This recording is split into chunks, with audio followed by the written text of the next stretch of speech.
Oke, selamat berjumpa kembali di Klinik Ukom ATLM. Di part 2 kali ini kita akan membahas soal-soal hematologi yang diprediksi akan muncul di soal ujian kompetensi ATLM. Selamat menyaksikan.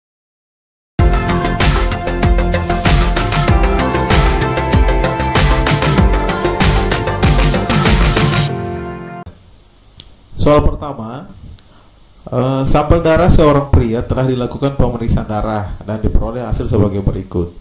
Ini ditampilkan beberapa hasil pemeriksaannya: HB, RBC, HCT, MCV, MCH, MCHC. Apakah jenis anemia pada kasus tersebut? A. Anemia mikrositik normokrom. B. Anemia mikrositik hipokrom. C. Anemia makrositik hipokrom. D. Anemia makrositik hiperkrom. E. Anemia normositik normokrom. Nah, kalau dilihat, ini yang harus kita ketahui adalah kita harus mengetahui nilai normal dari indeks eritrosit, HB dan HCT, karena ini mempengaruhi dari penamaan atau jenis anemia. Nah, kalau dilihat ini MCV, MCH, MCHC. MCV ini lebih menentukan kepada volume, ya, ukuran atau size. MCH lebih kepada warna, begitu pun dengan MCHC. Warna lebih ke kromasia, sedangkan MCV lebih ke size, ya, sitik. Ya, jadi kalau dilihat ini HB-nya ini 10, RBC 3,2, ini rendah semua, berarti anemia. Kemudian MCV-nya 75, kalau dilihat MCV itu nilai normalnya 82, berarti rendah. Ya, berarti kalau dia kurang rendah dari normal, berarti size-nya kecil. Kalau size-nya kecil berarti mikrositik, anemia mikrositik. Kemudian MCH, MCHC-nya dilihat kembali, normalnya 27 sampai 32, MCHC itu 32 sampai 37. Kalau dilihat hemoglobinnya ini MCHC-nya rendah, berarti kecenderungan kromnya rendah, berarti akan hipokrom. Nah, jawaban yang benar adalah B, anemia mikrositik hipokrom. Selanjutnya nomor 2, ya, sampel darah seorang pria ya telah dilakukan pemeriksaan darah dan diperoleh hasil sebagai berikut. Ini harus dilihat cluenya, seorang pria, keywordnya, ya, mirip dengan soal tadi, vignette-nya, kasusnya sama. Kemudian yang berbeda adalah soalnya, apakah gambaran eritrosit pada apusan darah kasus tersebut. Ya, tadi sudah dibahas, ya, gambarannya pasti akan banyak kita temukan sel-sel yang mikrositik hipokrom. Ya, jawabannya adalah A. Nah, soal ketiga, seorang ATLM bertugas di puskesmas mendapatkan sampel darah pasien untuk diperiksa jumlah eritrosit dengan menggunakan kamar hitung infrared Neubauer. Darah dihisap dengan menggunakan garis tanda 0,5, kemudian cairan pengencer sampai garis tanda 101. Pengenceran darah 200 kali. Jumlah eritrosit dalam 5 bidang kali 16 peta kecil adalah 450.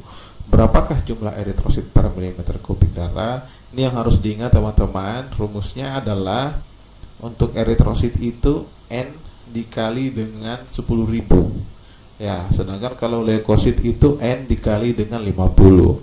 Jadi kita tidak perlu baca banyak-banyak. Nanti dilihat saja N-nya 450 dikali dengan 10.000, dapatnya 4,5 juta. Ya, jawabannya adalah C. Nah, ini soal keempat, vignette-nya sama dengan sebelumnya, tetapi yang berbeda adalah pertanyaannya. Memang banyak kita temukan nanti di soal-soal hukum itu vignette-nya sama, tetapi pertanyaannya yang berbeda.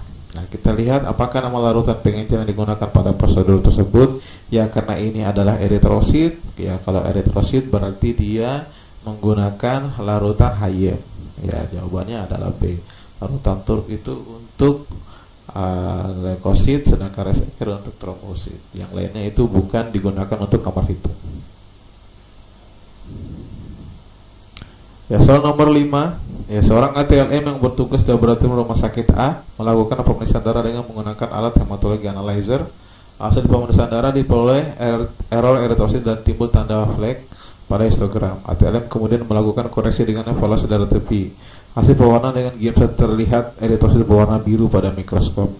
Apakah yang menyebabkan hal itu terjadi? Ya, Keywordnya adalah berwarna biru pada mikroskop. Berarti kecenderungan A, buffer yang terlalu alkalis, B, pencucian yang terlalu lama, C, hapusan darah yang terlalu tipis, D, kaca objek yang digunakan kotor, atau E, jembatan pewarnaan yang tidak stabil.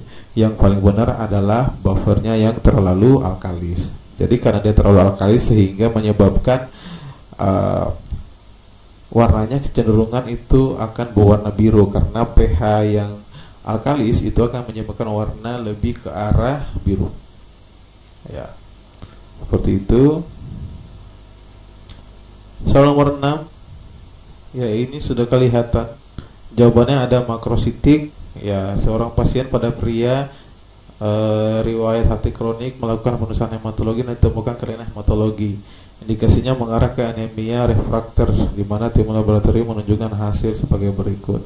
Ya teman-teman, seperti ini kalau dilihat seperti tadi rumusnya, kita harus mengetahui nilai normal atau nilai rujukan dari indeks eritrosit, HB, RBC dan HCT. Ya kalau dilihat ya ini salah satu anemia, HB-nya rendah, RBC rendah, HCT rendah. HCT itu normalnya laki-laki itu 40 sampai 48%. Ya, bagaimana gambaran eritrositnya? Normokrom itu normal, normositik ukurannya normal, mikrositik ukurannya kecil, makrositik ukurannya besar, atau hiperkrom. Ya, yang benar adalah kalau dilihat dari MCV-nya tinggi 125 femtoliter. Ya, sedangkan normalnya itu sampai 92. Ya, bahkan ada yang 100 normalnya. Tapi ini 125 itu sangat besar. Berarti nanti banyak kita temukan eritrosit yang ukurannya makro. Ya, jawabannya adalah D. Kemudian soal nomor 7, seorang ATLM melakukan pemeriksaan jumlah sel leukosit menggunakan bilik hitung, ditemukan 248 sel dalam 4 kotak besar. Darah dipipet sampai tanda 0,5 dengan pengincar sampai tanda 11. Berapa jumlah leukositnya? A, 2480 per milimeter kubik, B, 15.500 per milimeter kubik, C, 6.400 per milimeter kubik, D, 9.920 per milimeter kubik, E, 12.400 per milimeter kubik. Nah, yang harus diperhatikan teman-teman sebagai bahan pengetahuan bahwa kadang itu tidak disebutkan bahwa ini hitung leukosit. Biasanya soalnya berapakah jumlah sel pada kasus tersebut. Nah, kalau seperti itu kita bisa menandai apakah ini leukosit atau ini eritrosit. Kita lihat saja pipetnya. Biasanya di pipet ini ditentukan di vignette, tentukan pipetnya 0,5 sampai tanda 11. Kalau 0,5 sampai tanda 11 ini pasti pipet poma putih atau leukosit. Kalau dia sampai 101 berarti itu adalah pipet toma merah. Ya, berarti itu adalah eritrosit. Nah, untuk kasus ini jawabannya tadi sudah dijelaskan rumusnya, bahwa kalau leukosit tinggal dikali saja rumusnya N kali 50. Berarti N-nya itu 248 dikali dengan 50. Ya, berarti dapatnya adalah kalau 248 ini ada cara cepatnya. 248 dikali 100 saja itu sudah 24.800. Setengahnya karena 50 ya dikali 50 ya berarti 12.400. Jadi rumusnya adalah 248 dikali 50. Dapatnya adalah 12.400. Kalau mau mencakar tidak dicakar, karena kan ujian kompetensi itu kita berpikir cepat ya. Nah, jadi cara mencakarnya 248 dikali 100 saja. Kalau dikali 100 kan dapatnya itu tinggal tambah 20 di sini jadi 24.800. Ya, kalau setengahnya 50-nya karena N kali 50 ya berarti dibagi 2 aja nih. Ya, dapatnya adalah 12.400. Ya, seperti itu ya. Ya, soal nomor 8. Analis kesehatan semester 3 melakukan praktikum flebotomi pada vena kubiti pada saat terjadi penusukan jarum meleset dari vena sehingga darah yang diharapkan tidak dapat diambil. Setelah jarum dicabut dari vena ternyata terjadi hematoma. Apa tindakan yang dilakukan berikutnya pada kasus di atas? A. Bekas luka diberi disinfektan larutan iodin. B. Bekas luka tekan dengan kapas alkohol. C. Bekas luka dikompres dengan air hangat. D. Bekas luka dipijat dengan lembut. E. Lengan dilipat selama 5 menit. Yang tidak boleh adalah lengan dilipat Kemudian yang paling baik adalah untuk menangani hematoma dilakukan dikompres dengan air hangat, karena dengan air hangat itu bisa melancarkan peredaran darah di daerah itu sehingga hematomanya bisa tertangani. Nomor 9, Mayang, seorang analis kesehatan semester 6 sedang melaksanakan PKL di Puskesmas Kalumpang. Ia melakukan pemandungan pada lengan pasien dengan tekanan 100 mm Hg selama 10 menit. Setelah waktu selesai, pada lengan pasien timbul peteki yang sangat banyak. Ya, keluhnya adalah peteki, sehingga disimpulkan bahwa hasil pemeriksaan tersebut positif. Apa pemeriksaan tersebut? Ya, pastinya adalah Rappelet. Ya, karena untuk melihat peteki itu pasti kita menggunakan teknik Rappelet. Ya. Nomor 10, seorang pasien rawat inap yang menderita demam berdarah (DBD) diminta oleh dokter untuk diperiksa sampel darahnya di laboratorium untuk memantau kekantaran darahnya oleh petugas laboratorium. Pasien tersebut diambil darah kapilirnya setiap 2 jam sekali untuk diperiksa. Berapa waktu yang diperlukan untuk memutar sampel menggunakan metode mikrohematokrit?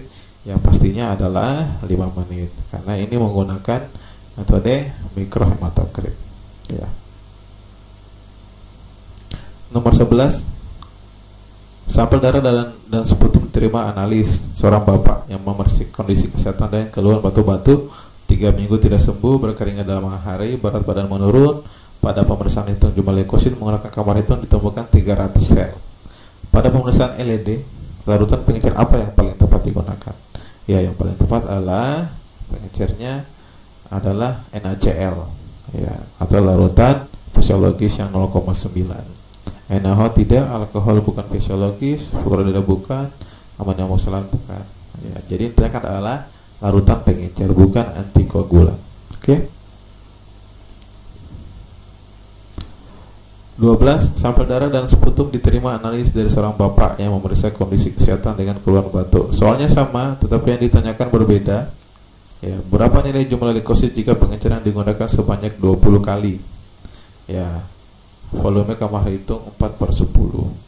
Ya, ini sudah dibahas tadi, ya, bahwa kalau untuk jumlah leukosit tinggal dikalikan dengan N kali 50. Ya, jadi 300 kali 50 dapatnya 15.000 C.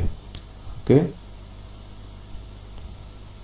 Ya, soal selanjutnya, sampel darah seorang pria telah dilakukan pemeriksaan darah dan diperoleh hasil sebagai berikut. Ya, tampilannya seperti ini. Berapakah kecenderungan nilai LED kasus tersebut? A0, B7, C15, D20, E30. Ya, kita lihat hasilnya rata-rata itu adalah HB rendah, RBC rendah, HCT rendah, ya, MCV rendah, MCH rendah, MCHC rendah. Ya, HB itu rendah bagi pria kalau 10, RBC juga rendah, ya, HCT juga rendah. Jadi kalau dilihat rendah, semakin rendah komposisi dalam sel, maka otomatis laju endap darahnya akan semakin memanjang. Artinya dia akan berada di atas normal. Artinya kemungkinan berada di jawaban 0, 7, 15, 20 itu normal. Pasti adalah E, 30 mm per jam. Ya, selanjutnya seorang pasien riwayat penyakit hati dengan anemia hemolitik lakukan evaluasi darah, tepi dan gambaran eritrosit ditemukan dengan ciri-ciri eritrosit yang pada dinding sel terdapat tonjolan-tonjolan sitoplasma yang berbentuk duri runcing, disebut tidak merata, jumlah 5-10 buah, panjang dan besar tonjolan bervariasi. Apa nama kelainan tersebut? A. Bursel, B. Spursel, C. Lacrimosid, D. Krenasel, E. C. Ursin cell. Ya, kalau dilihat A, D, dan E itu satu jenis, satu tipe. Mereka masuk dalam sel ekinosit. Ya, tonjolannya bisa sampai di atas 10, 30-an. Ya. Kalau lacrimosid itu bukan, lacrimosid itu heterotroph cell. Ya, sedangkan kalau B, Spursel, ya jawaban yang paling benar adalah Spursel. Dia masuk golongan akantosit. Ya.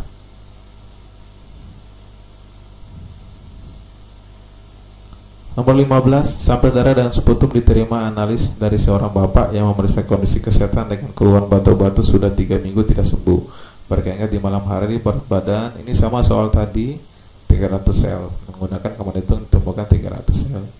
Pada pemeriksaan ISR, metode apa yang paling tepat digunakan? Ya, ESR itu sama dengan erythrocyte sediment rate atau dikenal dengan nama LED ya.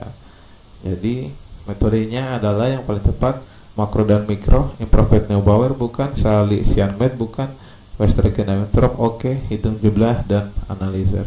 Yang paling benar adalah Westergren dan Winthrop. Memang mirip dengan makro mikro, tetapi yang paling tepat metodenya adalah yang dikenal adalah metode Westergren dan Winthrop. Oke, demikian soal kita pada kesempatan ini. Kali ini kita bahas 15 soal. Tunggu kelanjutan kita di part selanjutnya untuk membahas soal-soal UKOM. Sampai jumpa kembali. Assalamualaikum warahmatullahi wabarakatuh.